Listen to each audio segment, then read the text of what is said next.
नमस्कार, रेखाज कुकिंगमध्ये आपले खूप खूप स्वागत आहे. आज आपण झणझणीत कोल्हापूर स्टाईल मटण रस्सा बनवणार आहोत.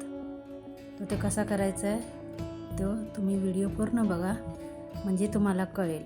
खूपच साधी सिंपल टिप आहे.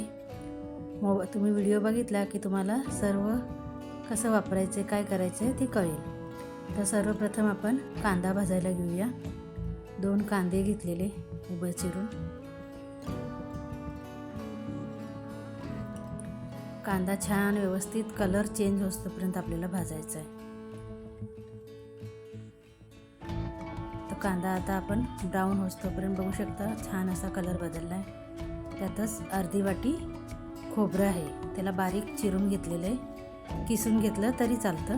आता ती पण कांद्यासोबत छान भाजून घ्यायचं. छान त्याचा कलर असा चेंज झाला पाहिजे. थोडंसं तेल टाकून घेऊ. तेल टाकल्यामुळे काय लवकर भाजलं जाईल. छान व्यवस्थित भाजून घ्यायचं. छान व्यवस्थित आलं लसूण नाही टाकणार आहे. आलं लसूण आपण जेव्हा पेस्ट करू ना खोबऱ्याची कांद्याची, त्या टायमालाच टाकणार. आता छान व्यवस्थित भाजून साईडला करून घेऊ. त्याच्यातच खसखस टाकणार आहे. 2 चमचे खसखस आहे आणि 2 चमचे तीळ घेतलेत. खसखस आणि तीळ घातल्यामुळे मटणाची चवच वाढते आणि रस्स्याला एक मस्त असा फ्लेवर येतो. तर छान तडतडच तोपर्यंत आपण दोन्ही वस्तू भाजून घ्यायचे आहेत. करपवायचे नाहीत, फक्त भाजायचे आहेत. छान भाजल्या गेल्यात.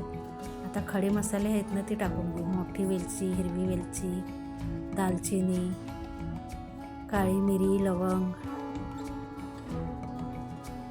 सगळं टाकून छान व्यवस्थित भाजून घ्यायचं आणि थंड होऊ द्यायचं. छान असं थंड झाल्यानंतरच आपण त्याची पेस्ट करायची. गरम गरममध्ये मिक्सरमध्ये घालायचं आहे. तमालपत्र आता सर्व टाकून झालेलं आहे. 2च हिरवी वेलची घेतले. आता छान व्यवस्थित त्याला एक जीव करून घ्यायचं.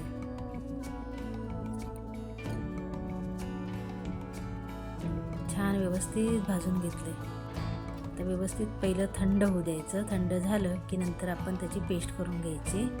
आणि पेस्ट करताना आपण त्याच्यामध्ये आलं आणि लसूण टाकायचं आहे.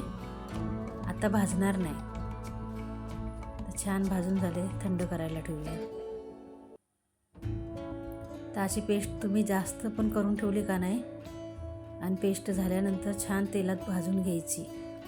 आणि 8 ते 10 दिवस ती छान अशी फ्रीजमध्ये टिकते. मग कुठलीही भाजी करा घ्या तुम्ही, अंडा करी करायला घ्या, तर तुम्ही ती जास्त करून ठेवली तर तुम्हाला 8 ते 10 दिवस टेन्शनच नाही. जेव्हा मनात आलं तेव्हा बोंबील म्हणा, अंडा करी म्हणा, फिश म्हणा, थोडीशी पेस्ट घ्यायची, फ्राय करायची आणि त्याच्यात आपण आपल्याला जी बनवायचं आहे ती बनवू शकतो. तर रेडी होतो आपला काळा मसाला. छान व्यवस्थित थंड झाले. आता त्याची आपण पेस्ट करून घेणार आहे. एकदम फाईन पेस्ट करायची, आबडधोबड नाही, मग त्याच्याने मसाले मिक्स होत नाहीत चांगले. थंड झालेले आहेत. आता आपण मिक्सरमध्ये वाटून घेऊ. आता वाटून रेडी झाले. कुकरमध्ये तेल टाकून घ्यायचं आहे. 3 ते 4 पळी तेल घातले. आता आपला घाटी मसाला आहे ते 2 चमचे टाकून घेणार आहे तेलात. आणि आपण जी पेस्ट करून ठेवली होती ती पेस्ट टाकून घ्यायची.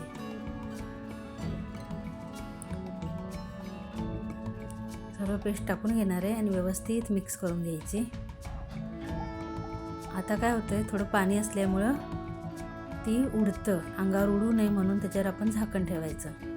2-2 मिनिटांनी असं झाकण काढायचं आणि मसाला असा व्यवस्थित हलवून घ्यायचा. छान तेल सुटेपर्यंत 8 ते 10 मिनटं लागतात मसाला छान भाजायला. तर आपण असंच झाकण ठेवून मसाला भाजून घ्यायचा. तोपर्यंत आपण मटण स्वच्छ धुवून ठेवलं होतं आणि मटणाला मॅरिनेट केलं होतं. आलं लसूण पेस्ट, थोडंसं लाल तिखट, हळद, मीठ सर्व टाकून मॅरिनेट करत ठेवलं होतं अर्धा-1 तासासाठी.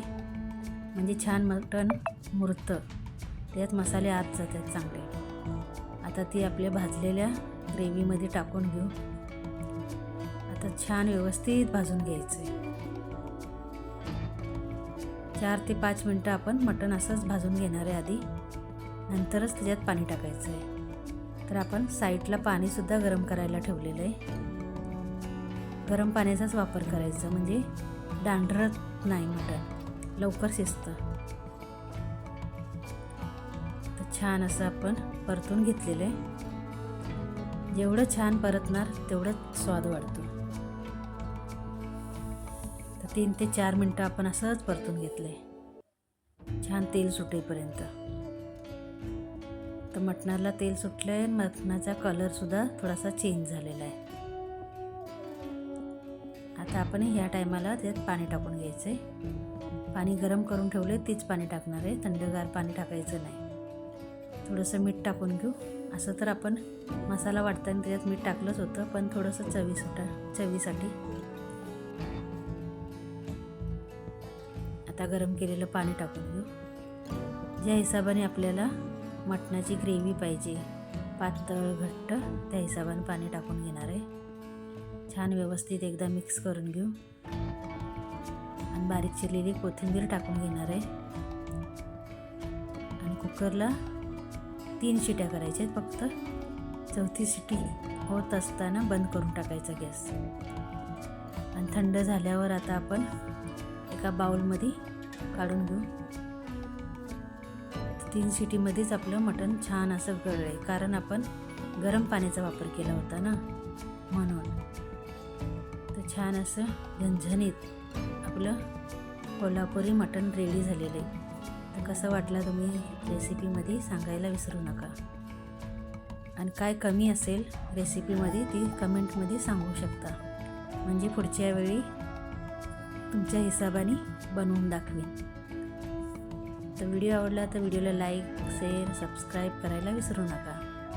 आणि कमेंट पण करा हो, कारण एवढे फॉलोवर्स आहेत पण लाईक आणि कमेंट तर येतच नाहीत. तर जरा लाईक कमेंट पण करत जावा.